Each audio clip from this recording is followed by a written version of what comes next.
Hello and welcome to Home Media Minefield presents Let's See What's Out There Live, a fortnightly video stream and podcast currently focused on Marvel's What If animated series, which is available to watch on Disney+. In today's episode, we are going to have a spoiler-filled conversation around episodes 4 and 5. So that is, what if Doctor Strange lost his heart instead of his hands? And what if zombies? So be warned, spoilers ahead for those episodes, plus other areas of the Marvel Cinematic Universe. My name's Keith Isles. I'm an independent filmmaker, content creator, and a lifelong enthusiast of cinema, television, and all of the related media. And if you're new to this, if you're in the stream today, please get involved in the comments. I will get to as many of them as I can, but welcome. If you're finding this after the fact, then please do, if you like this video, consider liking this, consider subscribing to the channel and checking out some of the other work and streams that we have on the channel. I'll tell you more about that at the end. And this is also, if you prefer to just listen to this sort of thing, this is also available as a podcast at LSWOTcast, as in Let's See What's Out There cast, on all good podcasting apps. So again, please consider subscribing to the channel and checking out more of the work. Anyway, for tonight's discussion, as always, I am joined by a panel of Avengers from both sides of the Atlantic to bring their expertise, comic knowledge, etc. to this and to give their views on these episodes. But I'd also like to know what you think. You know, do you love What If, or do you think it should be called So What? Let me know. Let me know in the comments. I'll be really interested to hear. So first up to the stream, he is the producer and co-host of the Let's See What's Out There podcast. Welcome, Pete Mealy. Hey. Hey, Pete. Here we are again. Here we go again. Yeah, and can I tell you that the way that the title of episode 4 was when I was watching it, it was, what if Doctor Strange lost his HEAR, then ... instead of hands? So you thought he lost his hearing? I 100% thought he'd lost his hearing. I was 20 minutes into the episode before I actually looked up the real title. Yeah. Ah, right. Okay. Fair enough. Well, it is quite a long title, that one. Obviously, you know, we are a week behind with that episode, but of course we are bang up to date with episode 5, Zombies. So, you know, we're playing with how often we put this content out there. If any of you watch and have got strong views on that, please put it down in the comments. You know, should we do one of these once a week? Should we just do a recap of the whole series right at the end? Or are you enjoying these, you know, 2-episode editions every couple of weeks? We'd really like to know. So cool. Also, joining us he was one of our regulars on the Loki coverage that we did. Please obviously go back and check out those episodes. We have so far covered all of the Disney Marvel shows that have come out since since WandaVision. I was trying to think of the first one, since WandaVision. But he's back to join us on that. Welcome, screenwriter Graham Williams, or Alternate in this version. What if it was me? Hello, everybody. What if indeed. How are you, Graham? Very well. All coming off summer holidays here, and yeah, just trying to chill out. So thanks for having me back. I've been following you guys through this What If LSWOT, enjoying very much. So happy to be involved. You're the one. Okay. I've looked into loads of computers, so I'm those 3. Yes. Thank you. Well, it is appreciated. And talking of what ifs, looking at your T-shirt there, Is that a little bit like what if Star Wars originated in Japan? Actually, yes, and that is why I am wearing it for this particular episode as well. So if I'm invited back, if I behave, I'm not drinking alcohol tonight. I was And gonna say, Jimmy no Graham. drinking. Just testing it. Just testing it. then I will be wearing. I will wear my Empire Strikes Back What If T-shirt too. Okay.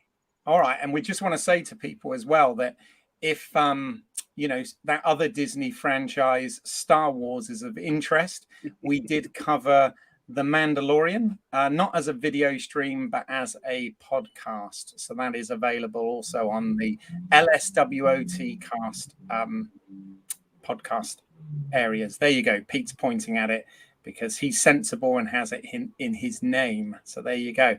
Now, one of the things we always do is we want to leave this show open to have new guests and new points of view and new possibilities. Obviously, I'm always very grateful for any guests that we get on this show, but we have a new guest for this episode.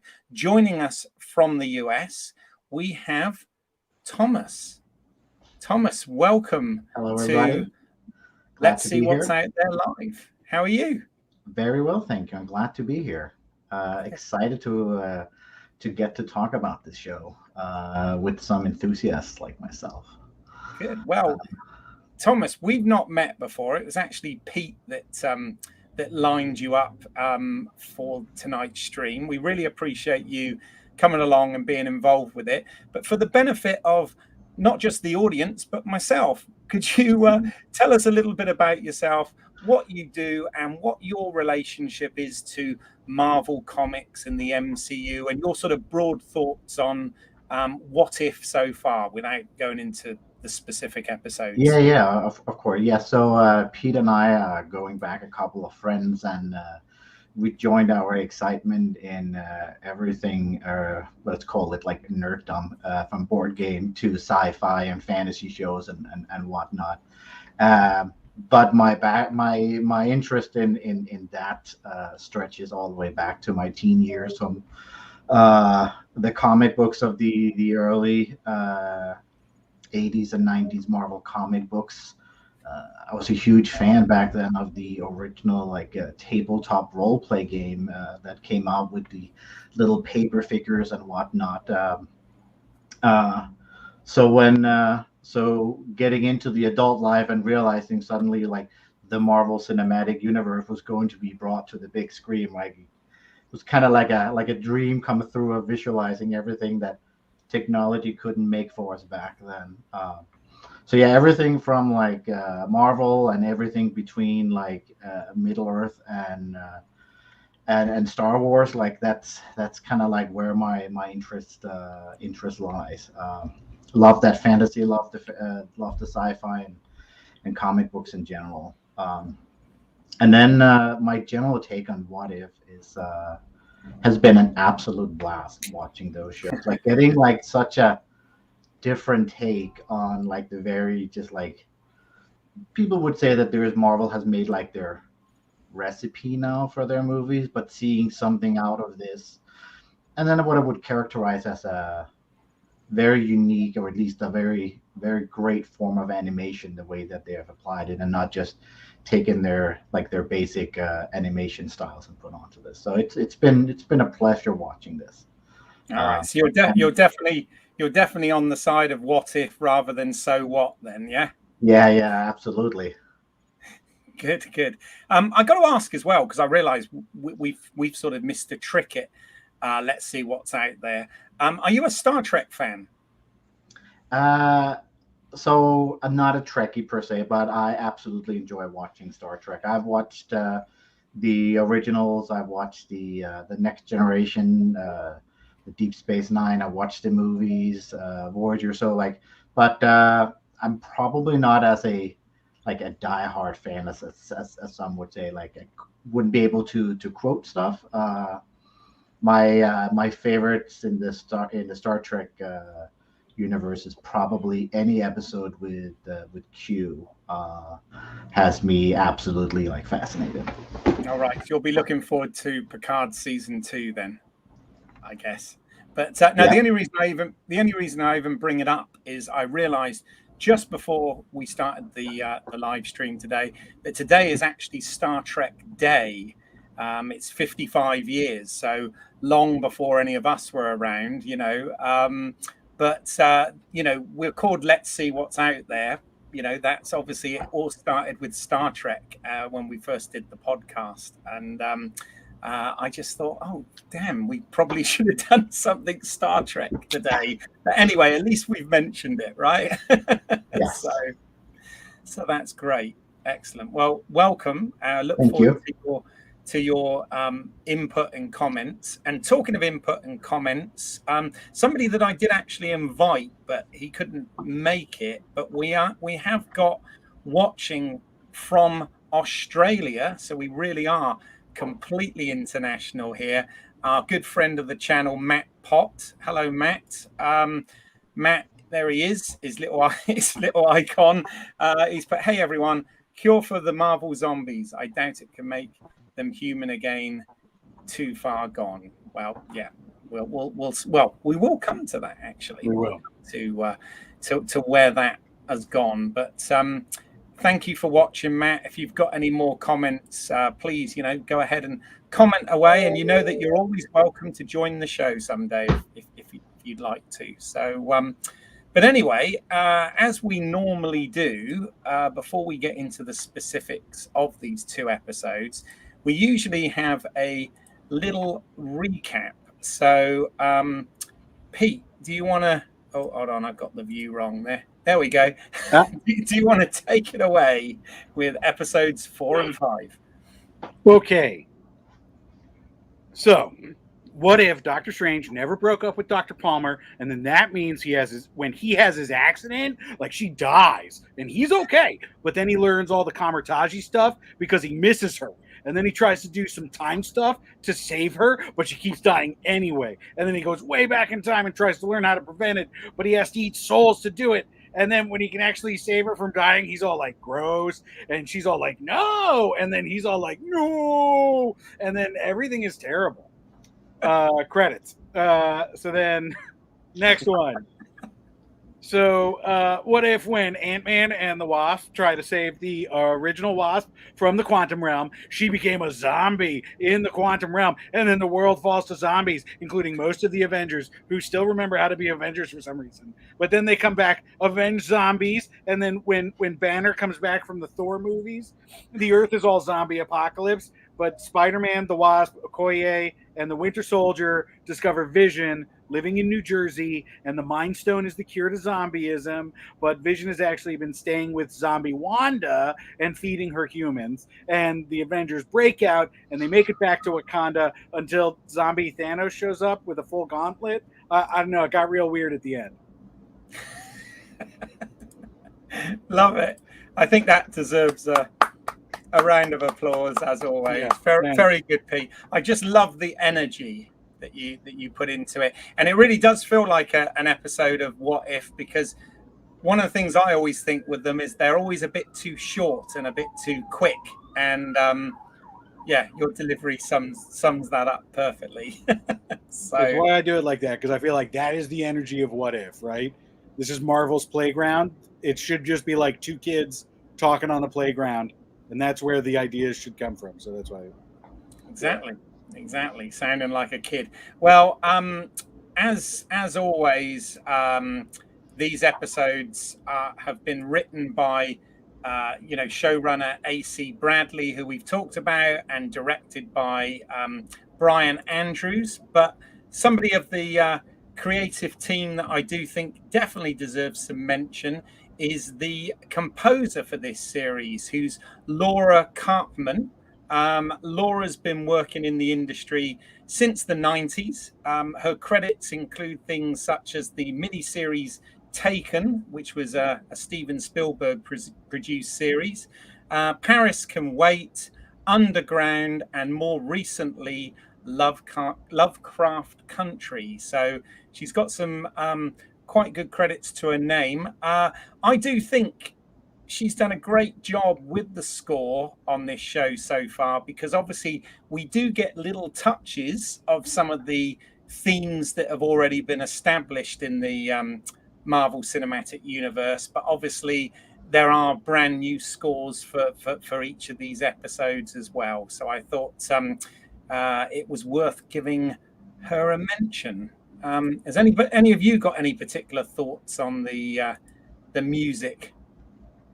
Yes, great to hear something of a different and for the more poignant moments rather than just the action moments. I think she's got it absolutely pitch perfect. The music really has helped, and yeah, because this What If, yes, there's been a lot of energy, it's been a lot of fun, but they've gone for drama in there as well, as they've done with the MCU movies. So I literally have the profile up on IMDb. I was checking out her profile before this episode being recorded, and I'm glad you brought her up as well, because that's one of those similar with Loki. Amazing music, really standout music as well, which really helped with the mood. Agreed. Yeah. Thomas, have you got? How are you with movie and TV music? Is it something that you particularly follow, or do you just go? So movie scores has been a big thing for me. Also, like very early. Like I remember, I think one of the first soundtracks I picked up was like the Braveheart score by James Horner, and that year I remember how disappointed I was when he didn't actually get an Academy Award for that specific score. But movie music in general, like it's for me, it's just as important to the experience, and I think.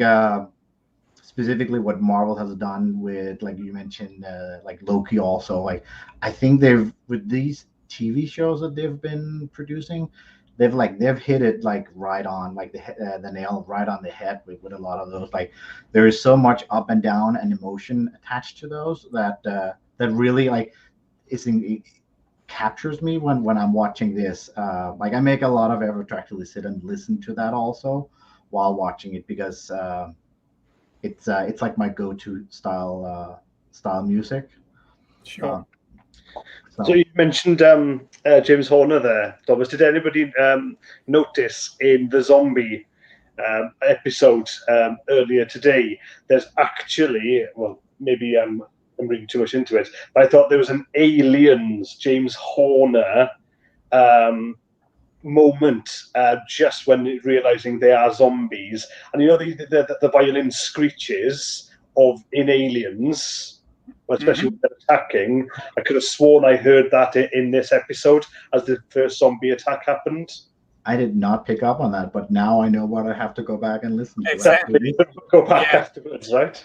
Yeah, I didn't pick up on that either, but I did only watch the episode the once so far. So it is one, the zombies one in particular is one I'd like to go back and revisit. But for the sake of the stream, let's talk about them one at a time. So let's go back a week and start with what if Doctor Strange lost his hearing? Sorry, I mean his heart instead of his hands, and sort of break down. I mean, this was an interesting episode. I thought it was kind of a little bit sort of, you know, Groundhog Day meets Vanilla Sky. You know, it's sort of in its sort of concept. But has anybody got any sort of strong thoughts? It's an episode that took me a few goes to watch. I'm not going to lie. I kind of dozed off the first time I watched it and had to sort of go back and pick up on it. But yeah, anybody want to start off with that?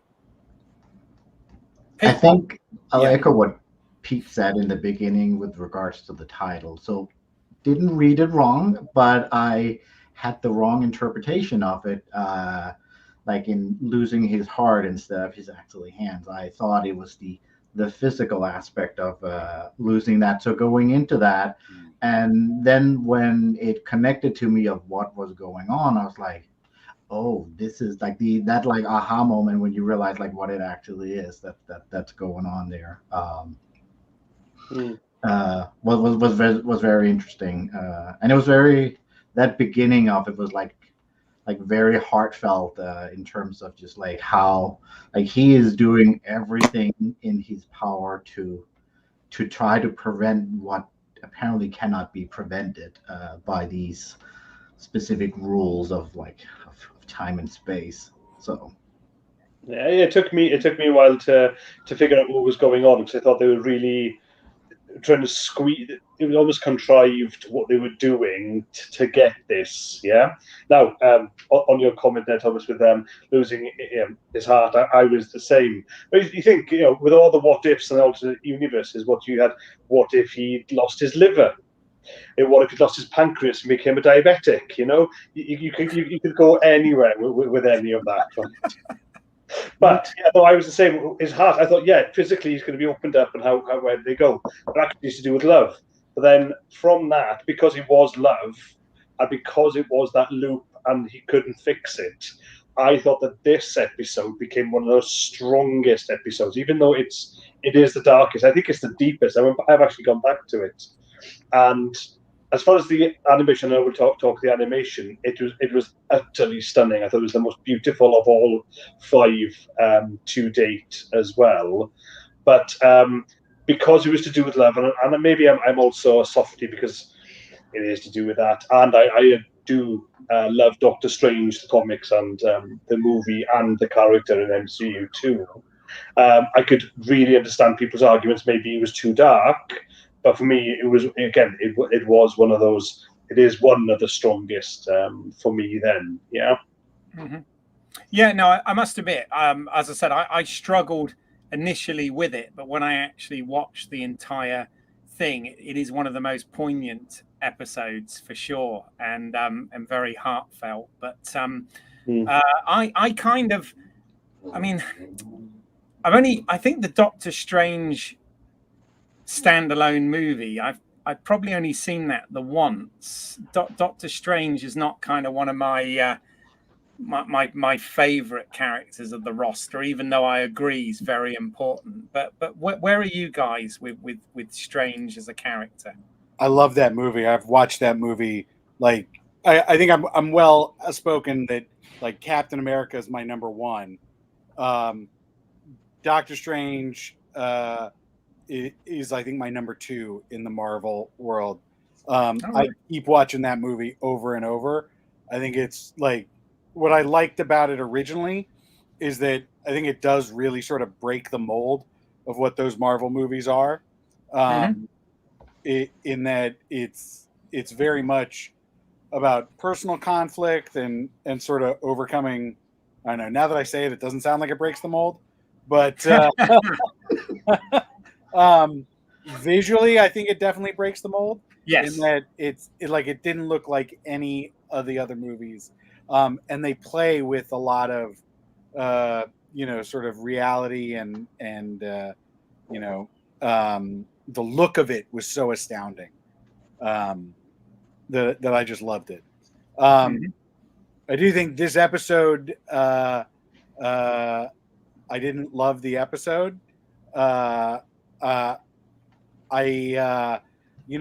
always those little sort of things that get stuck in your mind, and then it really just bugs you throughout the whole episode.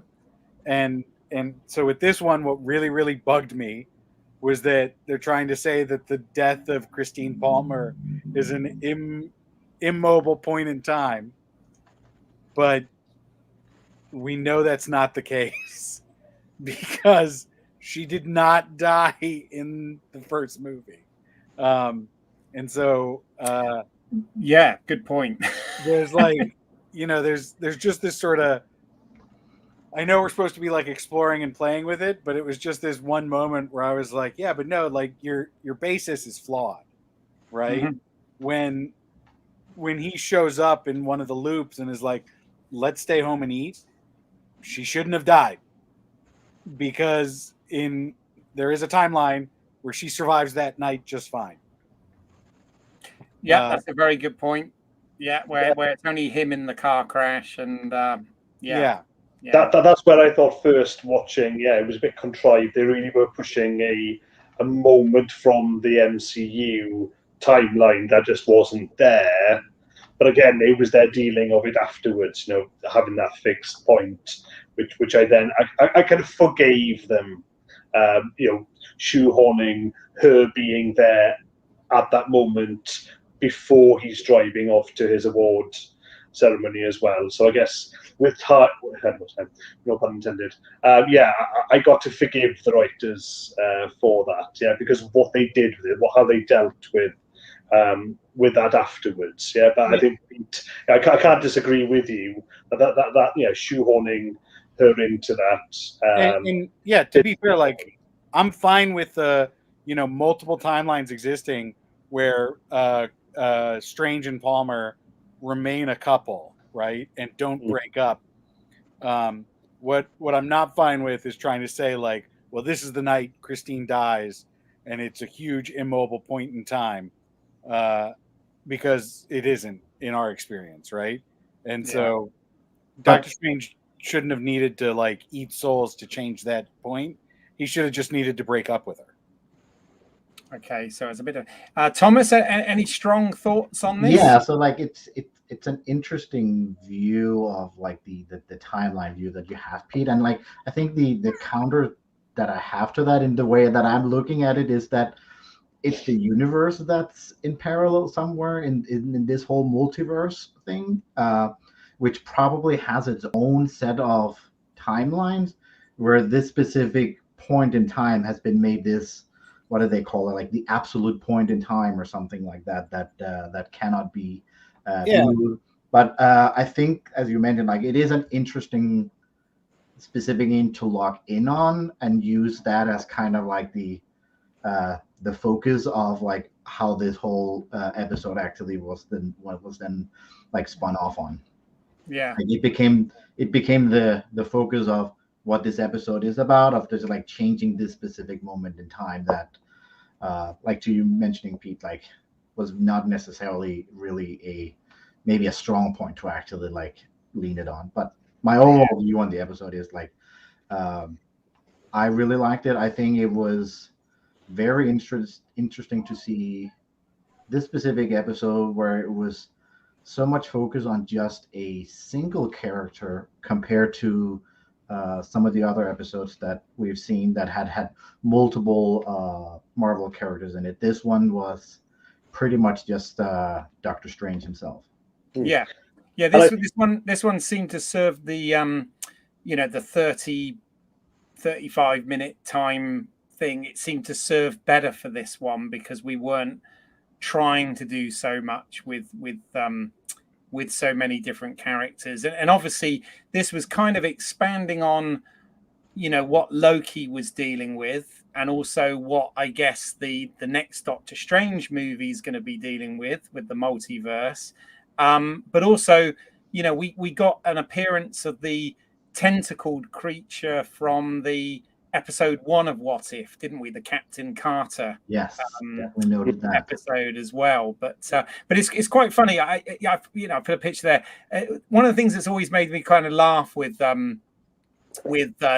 Stephen Strange and Tony Stark is, they're both kind of, arrogant, megalomaniac type characters with, genius characters with goatee beards that have both played Sherlock Holmes. It's always something that kind of amuses me slightly. But we need Johnny Lee Miller now to come into the MCU and play a goatee bearded fella. So then we've got the triplet all done then. But I wanted to say that also in this particular episode that I cottoned on to, it's not just about that one moment. Knowing the character, MCU and comics, I thought this was totally consistent with his character, because if you see that dark Strange over humble Strange as the other one is, our Stephen Strange, is that he is still arrogant. The arrogant one is the one who finally destroys everything and consumes. And it was the arrogant one that it was his arrogance that actually and his ultra uber ego initially that we explored in the Doctor Strange movie. So it actually was the more humbled hero, Doctor Strange, that was then obviously in Infinity War and Endgame. But I thought this one, we did have the split in the two Stephen Stranges as well. So when that divergence of timeline happened, I thought exploring that character, and back to Thomas's point on, you had one character rather than multiple characters to explore in 20 odd minutes, as it was once the split happened. I think that they did really well. To look at, to really, you're not just looking at alternate universe here. You're expanding the character even further and exploring him more. So that I appreciated. From the first view and especially into the second viewing as well. Yes. Yeah. No, absolutely. And of course, we had two Christines in this. So we had Christine Palmer, played by Rachel McAdams, but we also had in a picture, and forgive me, I couldn't help myself, of Christine Everhart, played by Leslie Bibb in the Iron Man films. So it was quite good that they did, even though this one was mainly focused on the characters from Doctor Strange, they did manage to get a if you like, a cameo in there from another MCU character who's always good to see. But so are you saying now then, Keith, that we should actually get a red American car that can think for itself, but goes on the rampage to make a triplet of Christines in the MCU? Yes, we have Johnny Depp driving a this said car whilst sporting a goatee beard. I love it. I love it because you've got both a John Carpenter and a Stephen King reference in there as well. So you are ticking all the boxes for me. That is awesome, along with Leslie Bibb. So that's great. But no, that's good. I think this was actually one of the rare episodes as well. And correct me if I've got this wrong, where all of the original voice cast from the film come back. I don't think, because Tilda Swinton's definitely in it, and Benedict Wong, obviously Benedict Cumberbatch. But I think most of the characters that they have in this that have appeared in the films, we've talked about how some of the episodes, we've had other voice actors voicing some of the characters, but I think in this particular episode, all of them were voiced by the original actors, I think. Am I right with that? Well, we could IMDb it, couldn't we? I just did, yeah.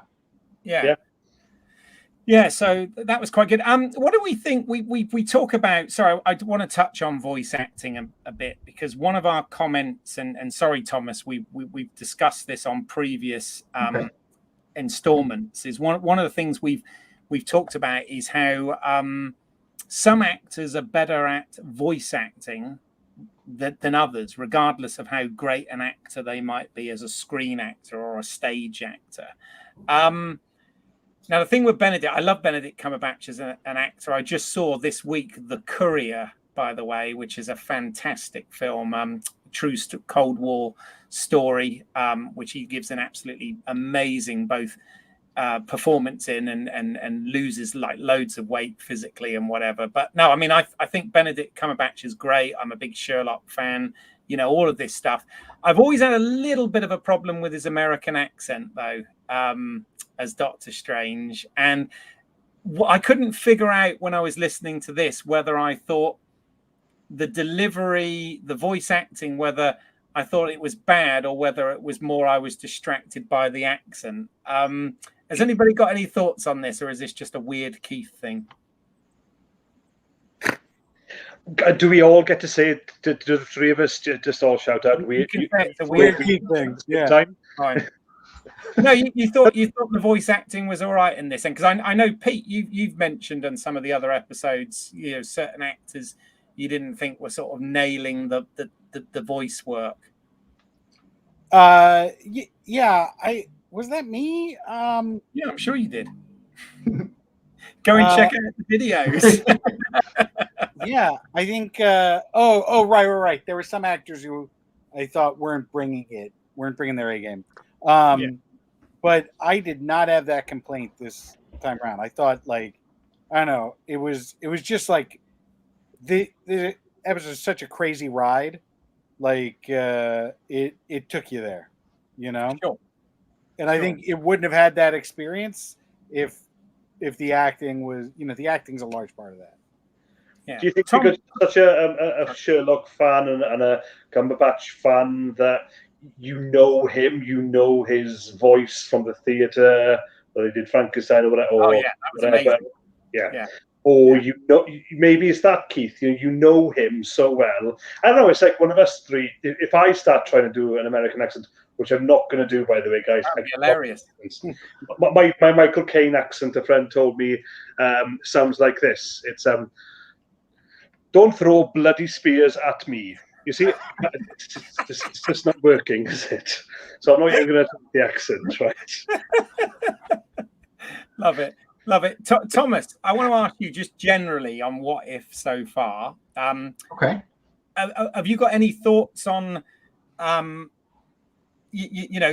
obviously we haven't been able to use all of the same actors, although they seem to have tried wherever possible. But have you had any sort of thoughts on that, or is it totally working for you? Is it jarring? Is it? I think the first couple episodes where they had so many multiple characters in there, like on the voice thing, where like I really noticed it, but I also wasn't really sure what to go in and expect.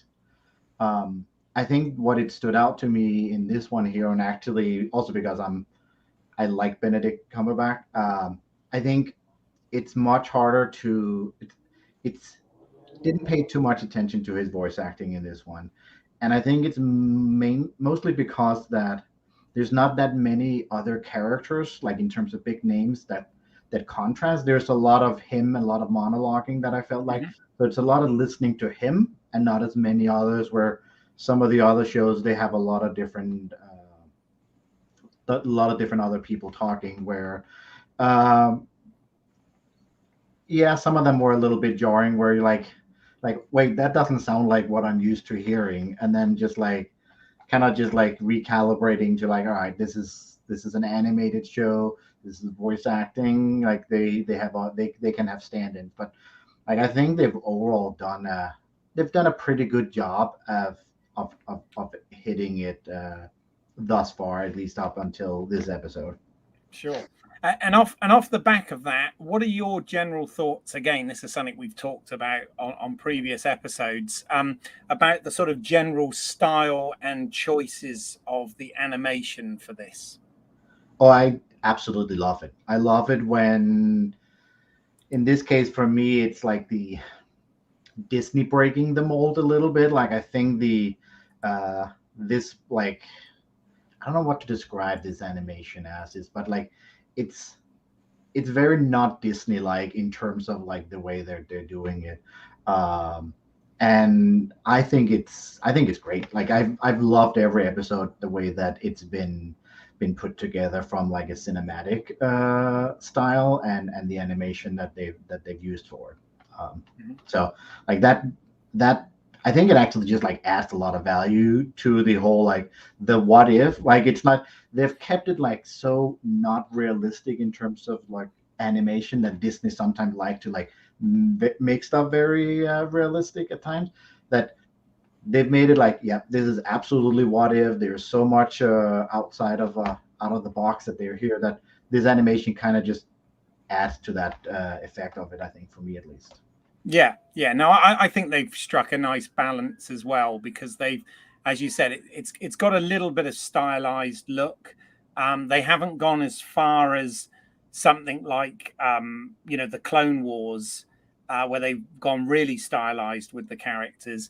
With this, they've kept the sort of likeness of the actors that play them and portray them, but likewise, it's got just that little bit of thing that separates it and makes it an animated series and not something trying to look photorealistic. Exactly, yeah. I've noticed as well in the credits that they use CG as well, and that's become apparent. But I think it's blended beautifully, the CG as well. And to take a point on cinematic as well, I think, again, watching the zombie episode as well as the Doctor Strange one last week, beautiful again, amazing. You know, you've got consistency, yes, with the director and directing. But yeah, it's just brilliant. If you took it away from animation and actually had it live action, yeah, people would be waxing lyrical as to the style too. It's some really nice shots in there, and you know, he really knows how to pace it. You know, you talk about energy. You talk about what, 28 minutes, 29 minutes, and you've got all that happening, but actually, you know, the composition and all the rest of it is really, really working for me. I'm adoring the animation as well, and you know, they change it. It does happen in comics. They change artists coming into new runs or what have you. Obviously, this is episode by episode, but I'm really loving the consistency of that as well, and how it is done. So you know, it's a pleasure to go back and watch them. You could watch them without sound, really, to understand what is going on too.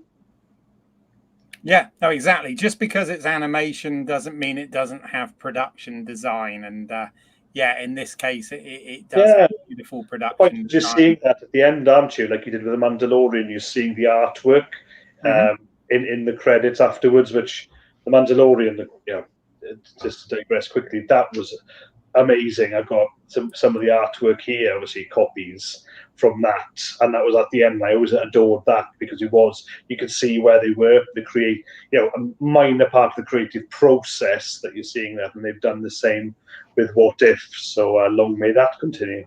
Yeah, and just to credit there, the production designer on this is Paul Lassagne, is the production designer across this show, and I have to agree. Fantastic job. One more thing I wanted to sort of mention and ask you guys about. So we talked about in episodes 2 and 3, when we talked about those, we said about how by episode 3, they started bringing the Watcher actually sort of into the background. And we were saying that they, as a sort of artistic choice, they hadn't done that in the first couple of episodes, but started doing that in you know, the subsequent ones. And it's almost like that was a lead up to this episode, because Jeffrey Wright's The Watcher actually does get involved in the actual plot in this instance. Have you got any thoughts about that? Yeah, I made that same note about how they sort of like started peppering him in the backgrounds, and then I think the first couple of slides from this episode, you see him again in the night sky, right? And so I was like, oh, good, they're returning to that. And then what I really noticed was that I didn't see him in the zombie episode. So it felt like not. Okay. Didn't notice him. He may be there. We'll go back. He might be there. I didn't notice him, right? Right. So it felt very. It goes back to something that I know I've been saying in previous live streams about how Disney is using this series to get us ready to swap out actors, and it felt the same way. Like we noticed him in the backgrounds of previous episodes to get us ready for him to be an active character in this one. And so it has the hallmark of, you know, a thought out and activated plan that works. Mm-hmm.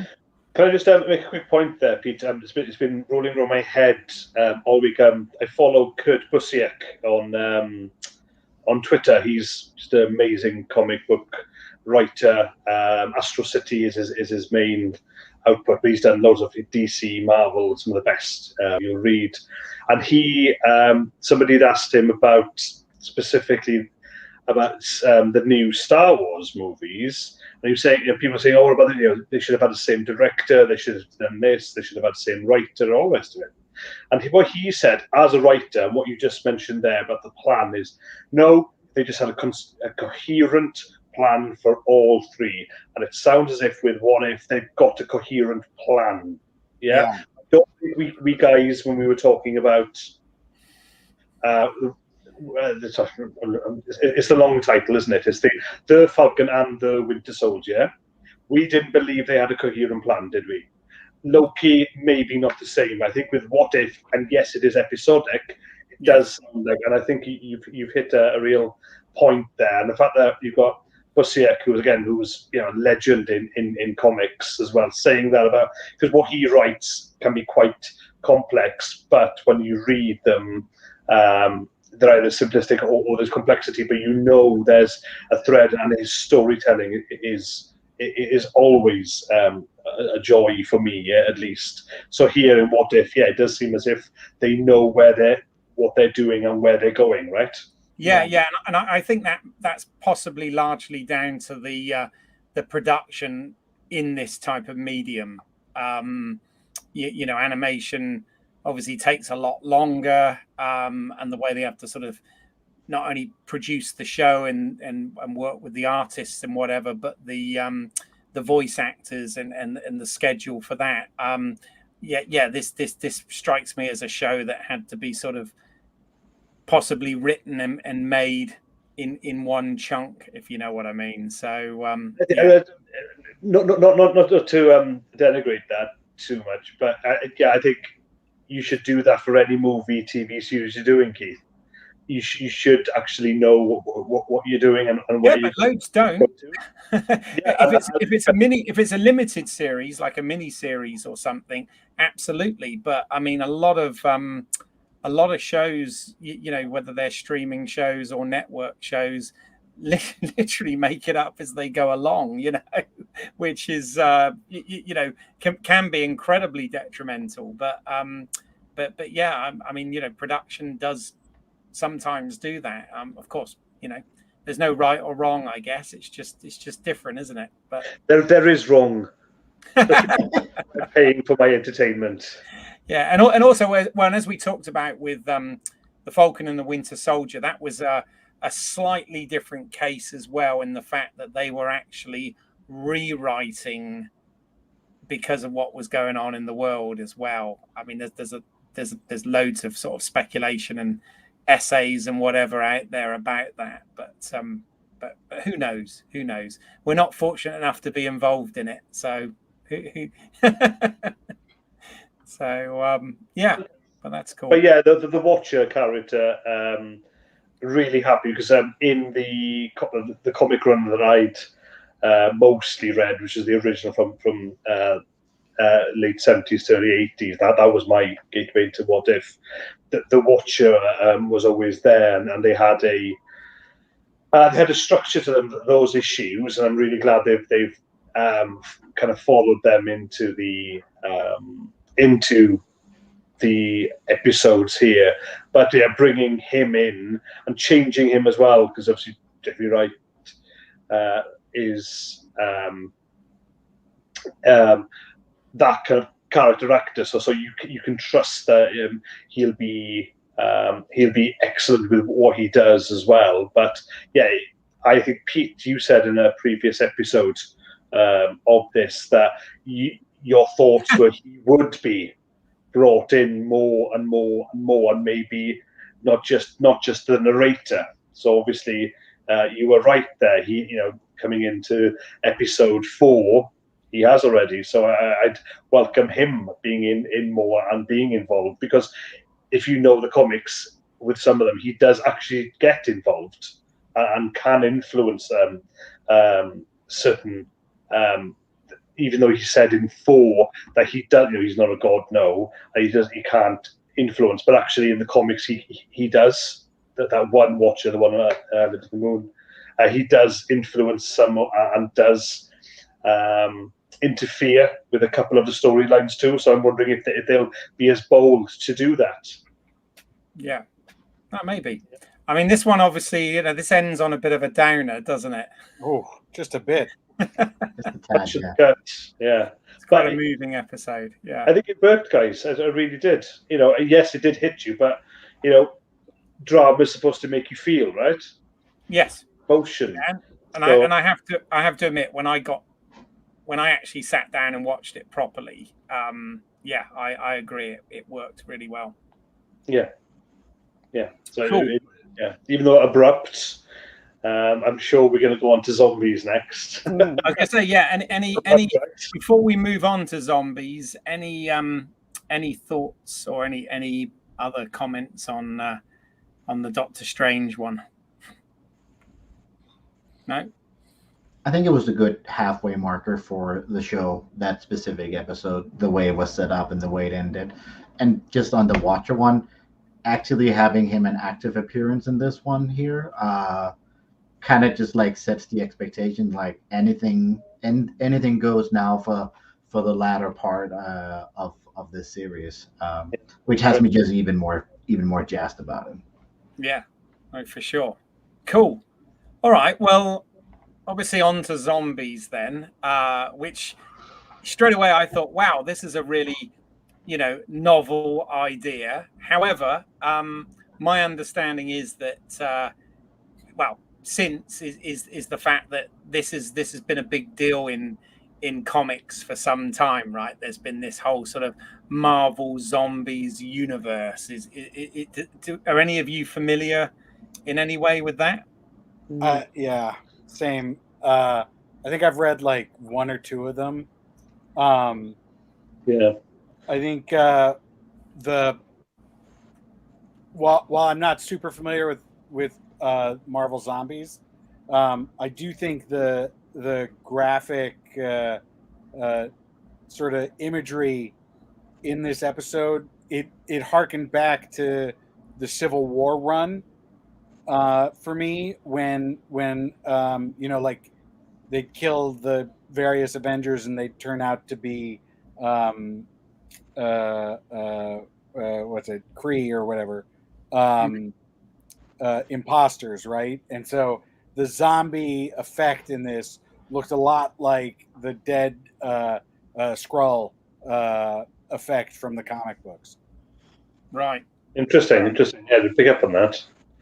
By the way, just getting to comments there. Rebecca Gold has commented, an enjoyable stream, guys. Thank you, Ian. That's Ian who sometimes appears on these shows with us. But any of you listening out there that hasn't checked out Rebecca Gold, the web series, it's available on Amazon and on YouTube for free. So check that out. The work of Ian Diaz, friend of the channel. So you might recognize someone in it as well, maybe. So glad that he's there. An enjoyable stream. He's only offering his opinion. Yes, indeed. So, Thomas, sorry, Marvel Zombies. Have you got any sort of history with that? No, not really, and might get shunned for this, but I have. I've never really gone into the whole like zombieverse of anything. It's not really been like something that ever caught my interest. So like when I saw the title on this episode, I was like getting into it. I was like, okay, let me go into this with an open mind and just kind of like see what happens. And then the episode kind of happened. At least for me in that aspect. It had its highlight and it had its low points as well. At least for me, that's for sure. It certainly did. But coming off the Doctor Strange episode, I don't think I was as excited about watching zombies as I was last week. So. Okay. Yeah. Can I ask a favor of you guys, please? Hope you can help me. Can somebody please explain the ending to me? Oh well, let's get there. Let's get there. Oh. The ending is the least of our worries. Yeah. I know I'm scooting the end because I had to rewatch and go, is it me being dim? I'm a bit tired at the moment. X-ray notice of it. Can anybody? I suppose that is the question. I mean, okay, jumping ahead to the ending then. I mean, it just left me with, well, does that mean that this is going to continue in a future episode? Because it seemed to not conclude, right? Yeah. Because we had Thanos at the end. So it felt like they were playing around with the dark ending from last week. That, you know, and sort of doing it in so I think I'm going to step back a bit. This episode seemed very much like a Spider-Man episode, in that it was told with like that sort of Spider-Man style where like sometimes stuff gets heavy, but overall it's kind of jokey and like tongue-in-cheek, right?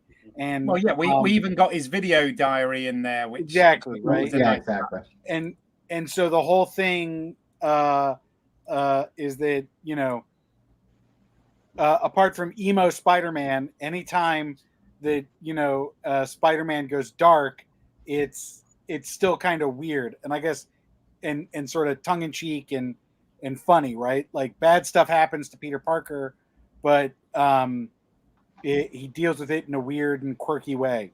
And I think that's what they were trying to do at the end of this episode. So they were like saying, like, you know, sure, they got through this scrape, but it's going to get real bad when zombie Thanos shows up. And so it's told in that sort of like ba-da-da-da-da-da style, right? Like, but I think the real problem there, you know, going back, I had that sticking point with the Doctor Strange episode. My sticking point with this episode is that the whole thing about zombies is that they don't retain, you know, anything. Or are you going to zombie correct me? Sorry. So I think, right, I may go wrong, so Keith may be able to correct me, or any of the guys watching. I think it was Land of the Dead, which is George A. Romero. It was like the fourth one. It's the one with... yeah. In that, Pete, and it's only after I watched the episode and I put my daughter to bed, so I'd be able to relax a bit more. I remembered in that movie specifically, George A. Romero explores the fact that zombies do remember. So there's a garage attendant. he's a fuel attendant, and he as a zombie is there, and he's literally being not a mechanic, but he's literally looking after this car garage. Okay, so I always remember that one. But there's other zombies who start to remember their past or what they did.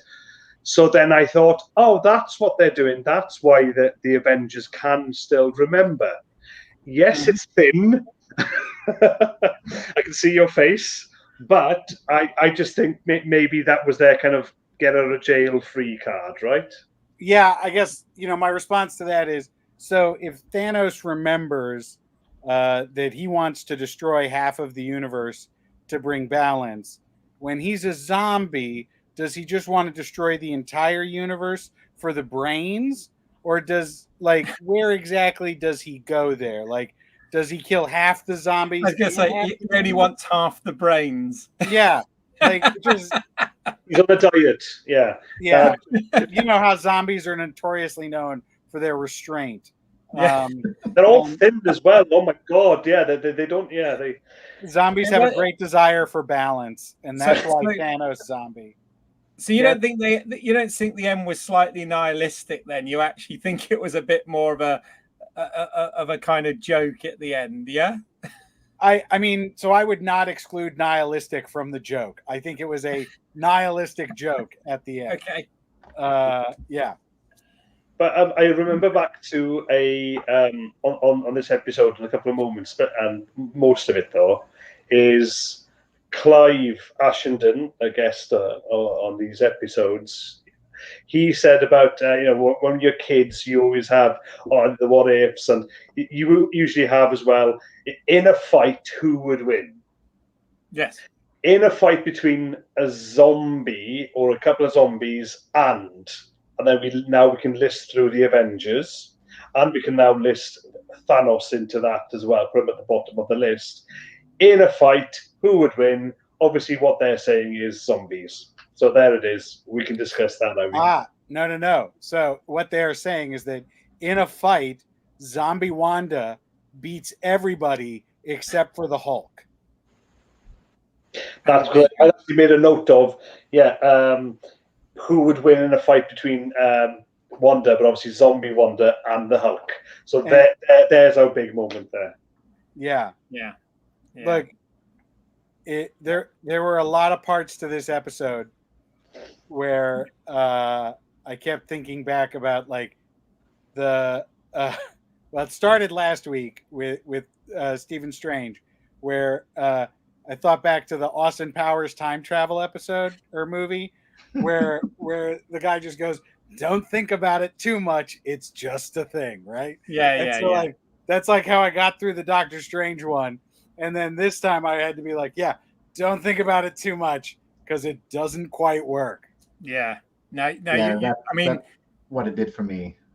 Like this episode was constantly a pause and like think about like, well, where's it gonna go next? Like what's the actual like plot that we're working towards here? And then as we just talked about, like the ending was more like the like, oh, okay, so that's it, and then fade to black. It was just like there was, for how short the episode was and for how much that was going on in it, it felt like very rushed. Every scene or every moment of it was just like, let's keep jumping on from the next to the next one.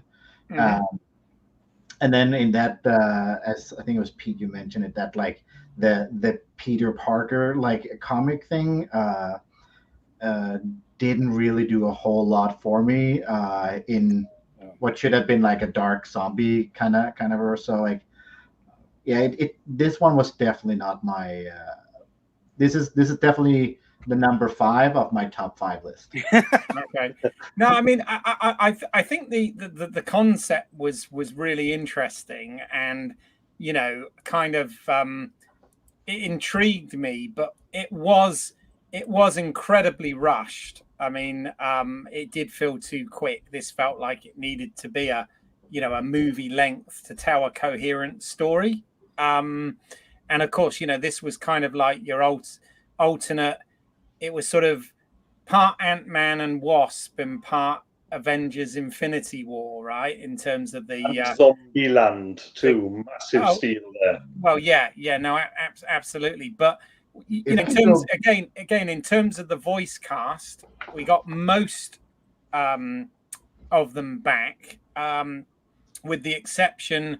We didn't get Tom Holland as Peter Parker / Spider-Man. We got Hudson Thames doing the voice in this, which I think he did a decent job. And we also had this character of Kurt, played by David Dasmashlian. I don't know exactly how you pronounce it. Who I last saw in The Suicide Squad. He was the polka dot man. But obviously, it dawned on me at one point. I was like, oh, of course, he's from the Ant-Man movies, isn't he? So so they had alternate versions there. But this was a weird one because, as I said, I sort of thought concept wise, I really liked this, and I thought it's quite a fun idea, but I just felt that it was a bit hurried to tell a cohesive story, and I don't know. It wasn't that I didn't enjoy it, but I didn't think it was. Okay, so if I could bring a different sort of look to this, I didn't think it was hurried. I thought it was very much in sort of the Spider-Man, Peter Parker milieu of storytelling, right? Where it like stuff gets passed over. You sort of think of it like a teenager telling you the story, right? Large parts of it might not make sense. But so like, I don't know. I didn't feel like it was rushed. If anything, I felt like it was just sort of sloppy. But I do want to say that the Peter Parker how to survive the zombie apocalypse bit was like one of my favorites. I thought I loved that. I thought that was like pitch perfect for Spider-Man. And I was in. The parts of it that I didn't think worked as well were the parts of it that were trying to be like, The Walking Dead, or when it got real Spider-Man-y, when it got real zombie-ish, I was like, not as interested. When it was, I did Spider-Man, I was in. I did sort of think this is kind of dark for a something that we've talked about. Who is the audience for this? Is it kids? And obviously it's in animation, but it was still some pretty dark stuff there. Also, correct me if I'm wrong, because again, I've only watched it the once, but Spider-Man Far From Home, when Mysterio is doing the visions for Peter Parker, don't they show a zombie Iron Man? Or am I imagining that?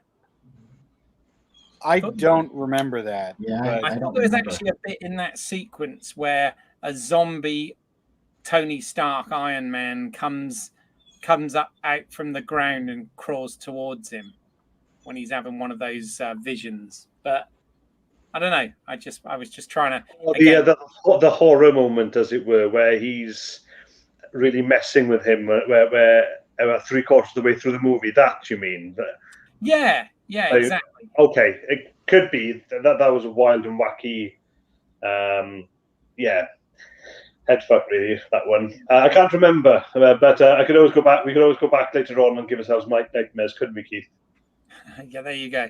And also, of course, we got again back the voice acting of Chadwick Boseman is T'Challa here, and Black Panther, and he said something that I thought was also quite poignant, based on sort of what sadly happened to the actor. Something about living life while you can, or something. There was some line in it, and again, it was like, I don't know whether that was an intentional line or just a sad coincidence, but probably was a coincidence, because again, the character is who he is, and we saw that we discussed already in episode 2. In episode 2, he was a true Star Lord. I was awesome. It was almost Captain Awesome, wasn't he? But rightly so, and had a real heart. And this, the better part of this episode, where there was a heart. You had good characters doing their best in quite an odd situation. So that definitely was a plus. No, a coincidence in my opinion there, Keith. Yeah, because obviously, it was said to Peter, who had, obviously he'd lost everyone when you think about it. They mentioned that Aunt May and obviously Tony Stark, and he mentions his Uncle Ben as a reference there. But then, of course, he loses Happy as well, doesn't he? So voiced by, Jon Favreau for this. But can I mention a couple of things? Dark episode. Did pick up on, because I had actually read years ago World War Z. Yeah, so it's I don't know what movie's made of it. I had no interest in that. But in that novel, it was almost, for me, the author trying to look at every single scenario that you can have with a zombie apocalypse. Yeah, so zombies walking on the seabed, floor, zombies this, zombies that. Just really going out in imagination. But what I've never seen, which happened in this one, was where you either had a giant fighting all these zombies, or we actually got into an alternate universe where it's a normal sized person in a Lilliput that's been turned into zombies. So there's all those Lilliputians have become zombies. Yeah. So I've never seen that before, where all these tiny, tiny little zombies are crawling over the wasp. That I thought was awesome, because I've never seen that before. No. And I've actually got my Lego pieces here, so I can actually replay the whole scene, if we could, with all these little zombie-esque, Lego pieces crawling up me to try and bite me. Yeah, maybe I could film that and post that. Please do. Um, Please do. the other thing I found a bit weird with this episode, sort of. Did you say that was weird, Keith? Sorry, there was a segue there. No.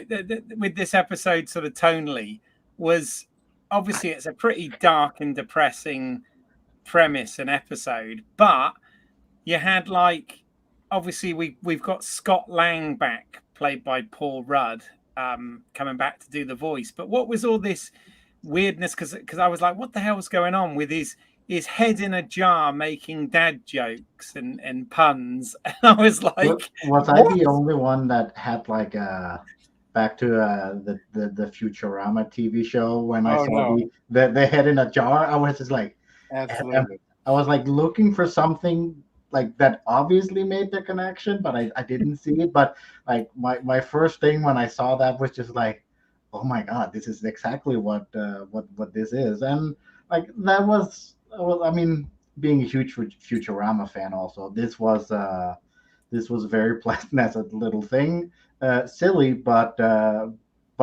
funny nonetheless, at least in terms of just like tickling that funny bone for me in the episode. But yeah, it got a few giggles from me, definitely, that one there, Thomas. The head in a jar, that never works for me anyway, because the whole below here is a very interesting part of my body, especially when I was a teenager, and I think I'd get really, really depressed by being just a head and being able to think and not feel.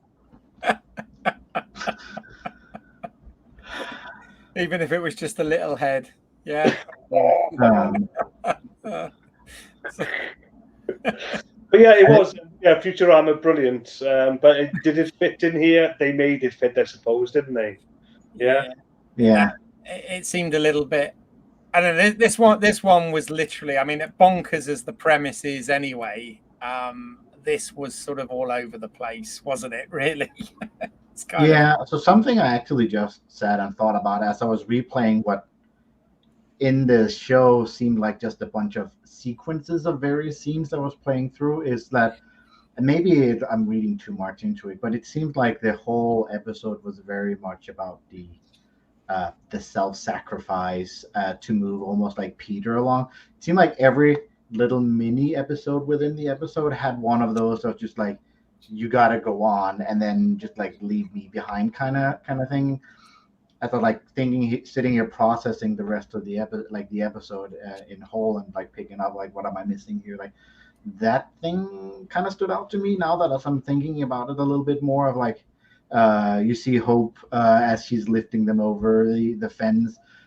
Vision in the end, even though like he knows what he's doing, like removes his the Mind Stone, and then thinking about that, how that that seemed to actually be pervasive through the whole episode now of like these little moments. So maybe that's a thing, but I think that's, if it is like a subcontext, it's interesting that it's there. So yeah, and I think it's interesting to juxtapose that with the Vision Wanda storyline, because the Vision and Wanda storyline that we get here is kind of a direct mirror of the WandaVision storyline from the WandaVision Disney Plus thing, where Vision dies, Wanda like sacrifices everything to keep him alive in some way, right? And here we have Vision with Wanda dead, sacrificing everything to keep her alive in some way, right? And so having that as opposed to the like that, which is like very serious and dark, as opposed to the Peter Parker like sacrifice, move on, and have fun with it, was an interesting sort of back and forth. Yeah. I mean, we've talked about in previous episodes whether or not we've raised that question about whether or not these what if stories are completely standalone stories each week, episodic, or whether they are going to, with some of them, connect. And you think about this, there's been quite a few episodes now where not all the ends have been tied up by the end of the episode. And I do wonder whether, the second half of this season, I mean, I think it's 18 episodes. Yeah. I think something like that. Whether or not, some of them are going to be sequels to other episodes, and whether or not they're going to come back to stuff. So I'm not, when this ended, I'm not convinced that we've seen the end of the zombie story. That's interesting, but unless it is the joke, like you said, Pete. But I don't know.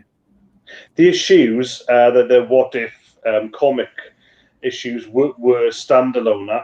Again, I'm only familiar with the first run as well, the volume there, and they didn't. They literally had there's going to be a divergence, and the watcher tells you another story. Yeah, that was it. Which is the premise, to be fair.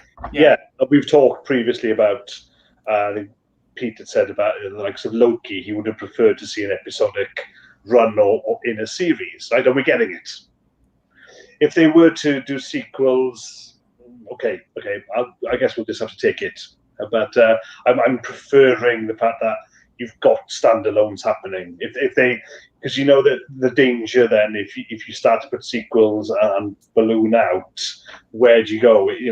Do they have get a coherent plan? Are we just going to get a muddle of things rather than keeping it simple? Yeah. Yeah, I don't know. I know in some of the marketing they showed the classic pose from the Avengers where they're all in New York and the camera sort of pans around them before they take everyone on. And I've seen like an alternate version of that with some of the characters that they've established in these episodes so far. I don't know whether any of you have seen that in the marketing, where you've got like Peggy Carter, you've got T'Challa, Star-Lord, and all of that. Unless that was done purely for the marketing, which maybe it was. I'm avoiding what I can. You know me. It's I'd rather be surprised. I'd watch a teaser. I'll try not to watch any, or maybe first trailer. I'll stop there because a lot of the trailers these days, as you guys possibly have experienced, just tell you the story in the trailer, right? Yeah, no, absolutely. I want to sit down and watch a movie or a TV episode and just be wowed and surprised, or otherwise. So I don't know, Keith. I've avoided that. And if it is the case, then so be it. It's. But again, I'm back to my point, preferring the single single episodes as the comics were. Yeah. Mm-hmm. Sure. Yeah, I think I'm with you on that one. I think if they were to try to branch off individual episodes in an already what if kind of way, could get very messy or very confusing in the end. Also. Yeah. As we mentioned the Watcher before, so not as prominent in this episode, but he did make an appearance. I think Pete, was it you that said that you did not see him in this specific episode? Yeah. He was watching in the sky as they were leaving the city in the train. Oh. You see him up in the the sky towards the mountains in the background. I was just so upset that they went in a train at that point. Because if you've watched any zombie movies, you don't go into a subway. Yeah. But that was that was part of the joke, the ongoing, consistent joke, wasn't it? Haven't you guys seen a horror movie? Yeah. I did quite like the movie reference thing with Peter Parker. It's like, but yeah, okay. Well, any other? Just it doesn't have to be about this episode. Just about what if. Yeah, so you or whatever in general that you want to I would have loved to have been on previous the SWOT episode, especially to talk of episode 2, which is my favorite. It's absolutely out there. I cheated a bit because it's usually me and my wife, we watch the episodes together every week. It's our thing, one of our things. And so I watched that, and then I watched it at a second time with it, and I thoroughly loved it. Even though it was bonkers, I thought the first viewing because I was trying to get my head around Thanos not being evil, and then I cottoned on that T'Challa actually is just this awesome guy who goes out there. So I think that one having the first episode was just so much fun and just out there, and Inglorious Bastards, but done in Marvel Universe where Nazis are just summarily murdered. It was just like, yay, this is ace. And then the second one was just out there. Big fun. So there was big enjoyment, at least with those two. Anyway, the third one, dark. I guess they've got increasingly darker, haven't they? Really, you have serial killer, then time travel can't stop a death, but it was maybe sci-fi there, and now we've got zombies. So I don't know what's next. Maybe blood-sucking, ancient Egypt mummy creature from the Black Lagoon episode. I hope they don't go there. I hope they can spring back to a bit more fun. But we'll see what happens next week. Sure. Yeah, I'm genuinely enjoying. And again, I watched your episode on 2. I know you guys enjoyed that as well. Yeah, no, very good, absolutely. So I've got a question for you guys. Do you think, in terms of running this, do you think this is better if we do 2 episodes at a time as we've been doing, or should we do it weekly like we did for the other shows? I have a strong opinion about this, which is that with an 18-episode series, I think doubling them up is better. Okay. But happy to hear what other people think. Yeah. Well, if you're watching this and you've got thoughts on that, please put it down in the comments below. That's all very welcome. Okay, before we bring it to a wrap, then anything else to add from anyone?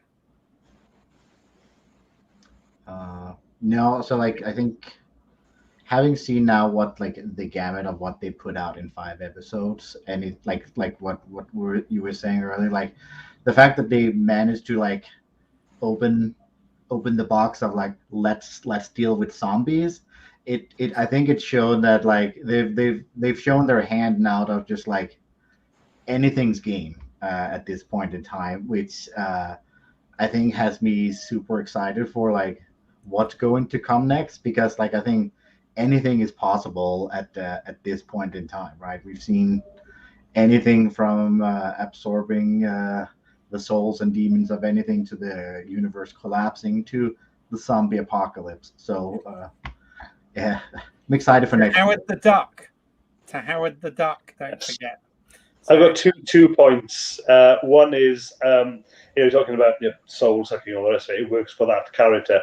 I do hope they do keep it within the not go too left field and still keep it within the MCU. I know a lot of it is a bit more magic and fantastical, but I do hope they keep some of their stories a lot more grounded. I think we love the characters of the MCU as much as the action as well. So I do hope they do keep on exploring the characters and don't just go out there and bring in too much. Zombies fine, but they tried to explain why that there would be zombies. Good, there's a divergence there, but again, what if does go on a moment in time, and I hope they do that. Again, episode 4, you focus on the character, great. Secondly, I'm genuinely happy, and you guys know I was on Loki. Let's see what's out there with you. And I was going, I'm really looking forward to what if. With previously again, there was a Falcon and Winter Soldier. We were going, damn, where are they going with the TV series? We've loved the MCU movies, and we want the TV series to work. It was getting consistent. A lot of us really enjoyed WandaVision. At home here, we loved it. Shea Williams, with Soldier and Falcon. No. Go back and watch the episodes. I'm not going to revisit them just here. Loki, inconsistent, and now they've got it. They've got What If, which is brilliant. So I'm really now happy, buzzed at the fact that they're doing that and looking forward to the rest. And again, I hope they've got it now where the writers and the production for the next TV series is at this consistent, enjoyable level as well, and we're not just going to fall back to where we were with the previous two TV series. So What If really has brought it up to that back to that level again for me, and I'm always now super excited and pumped for the weekly, the Wednesdays. Although I'm going to diverge a bit as well. What Disney are producing at the moment, and I hope they produce well on recording of this live stream here. But next week we've got Why the Last Man coming. I love the comics, so Brian J. Vaughan, amazing comic book writer there. So I'm hoping that they'll do a great job. But what Disney have also got, I think it's through Stars or Hulu or whatever, is Only Murders in the Building, Steve Martin Short there. That I think is absolutely amazing. So if Disney can keep on, producing these TV series, then yeah, I'll keep my subscription. Thank you very much. I'll keep subscribing to them. So at the moment, we're going through a real purple patch. We've got those two. Hopefully, Why the Last Man they will nail. So it'll be 3 for us then, Monday, Tuesdays, and Wednesdays, really. So and I can be sat on this sofa, relaxing and enjoying anyway. Yeah. And what about the continuing movies? When they get there, I'm not going to the cinema just yet, Keith. I know you guys are, but I've not seen Black Widow yet. I know that streams off premiere, so part of the price in October. And Shang-Chi, some mates went to see it on the weekend. Enjoyed it. I don't know whether I'll go to the cinema to watch that. I may wait again for that. Yeah. Sure. Excited for them. Granted, I'm loving what's coming up. I've got to, if they get to Fantastic Four, yeah. If I'm ahead in a glass box, then talk about feelings and how excited I'll get. I think I'll be breaking that glass then, because I'm very much pumped that if they build and build and build and build and build to get to Fantastic Four, I'm going to be exploding, as it were. Wow. Okay. With excitement. Cool. All right. Sorry, I just want to respond to the first thing you said, which was that like I'm getting that you wanted the stuff to like not go too crazy, and my feeling is actually kind of the exact opposite. Okay. I think that what I love about What If is sort of the school kid nature of it, where it's wild imagination and spinning things off. And I think the crazier and crazier it gets, the more fun that they have in that sandbox, the more fun it is to watch. So I'd like to see them try even like crazier and crazier things, like stuff, like this was them doing a zombie movie. Like, what if they did an episode of like the Golden Girls, right? Like, what if they didn't have superpowers? They all just live together in a house when they're 80, right? Like, I want to watch that. I want to see that. And like, I don't want to watch 2 hours of it, right? I don't want, phase 5 to be Golden Girls. But if you wanted to play around in animation for 20 minutes, like I'd watch that. Let's see that. Let's let somebody who loves it write it and go nuts, right? Like episode of Seinfeld, but right, like do a Seinfeld takeoff. Just do a game show, something bananas. I'm open for it. So I see that the one division element for you was just Ace, and that's really where you're at. You want Uber One Division, yeah? Well, I'd sign on for that. That's not how I was actually coming to it, because with WandaVision it was like classic Marvel told through these sort of lenses, And I'm saying like, no. Let's just explore different areas that aren't superheroes Cool. in this Marvel world. I've just looked out here, and yeah, we could have, if they could tie in Lego What If as well, they could really do that and go a bit wild. You know, the sky is literally the limit with What If, I guess. I mean, you know, on the thing about Marvel or the MCU, I think, yes, it started off sort of grounded and in the real world and whatever for the first sort of half, but I feel like, you know, it kind of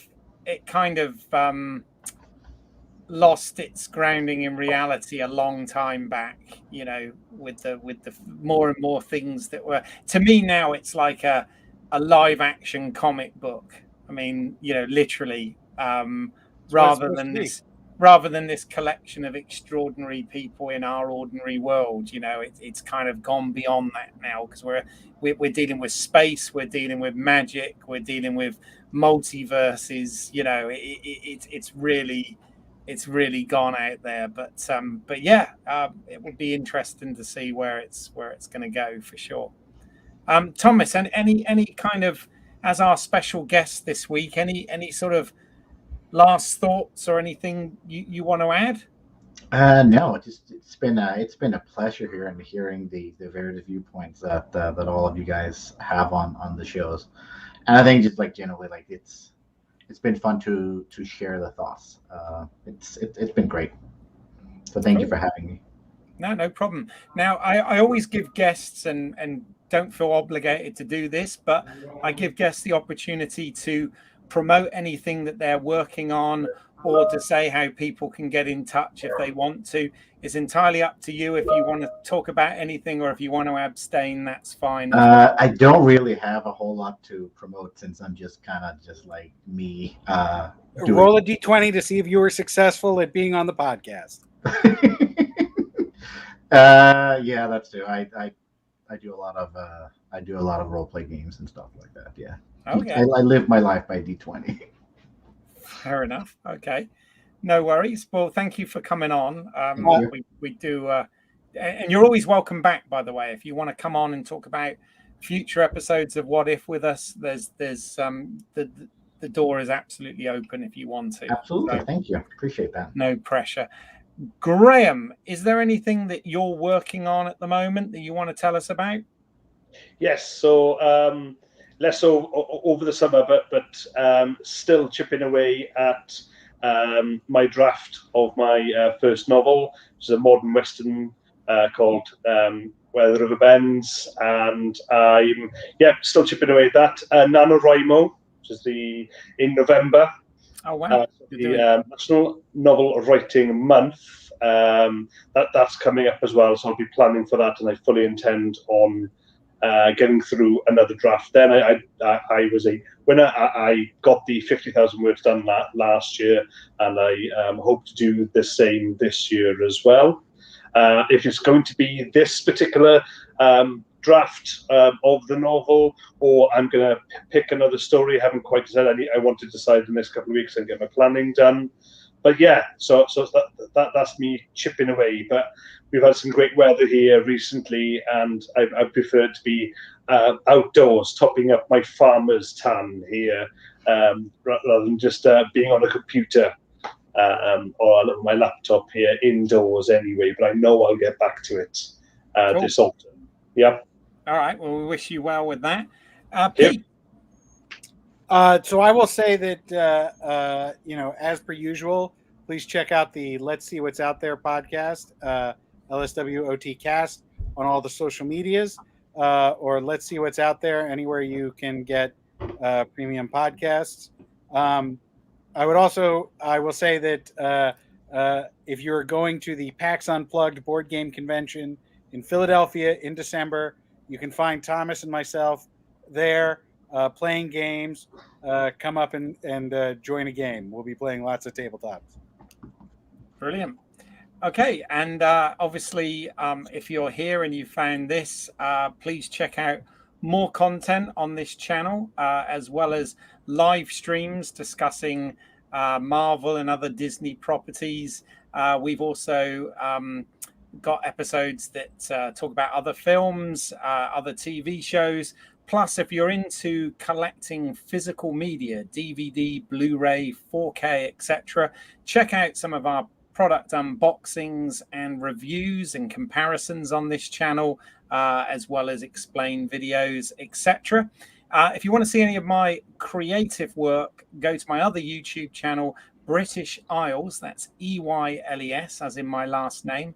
And there's some short films that I've made that you can watch there. Any feedback or comments on those would be gratefully received also. And yeah, we'll try and bring more work, more content your way. If there's anything in particular you want to see, please put that down in the comments below. And I've started work, I should say it here now, I was making a film before the COVID lockdown with filmmaker Mike Tack, and I had co-written, produced, and was directing a film. And I'm really pleased to say that we're going back into production of that now with a view to having that out next year. That's a thriller called Car Cam. So more information to follow on that. But for now, that just leaves me to thank you for watching. Thank my guests for taking part, and we will see you at the next edition of Home Media Minefield Presents. Let's see what's out there. Bye-bye for now.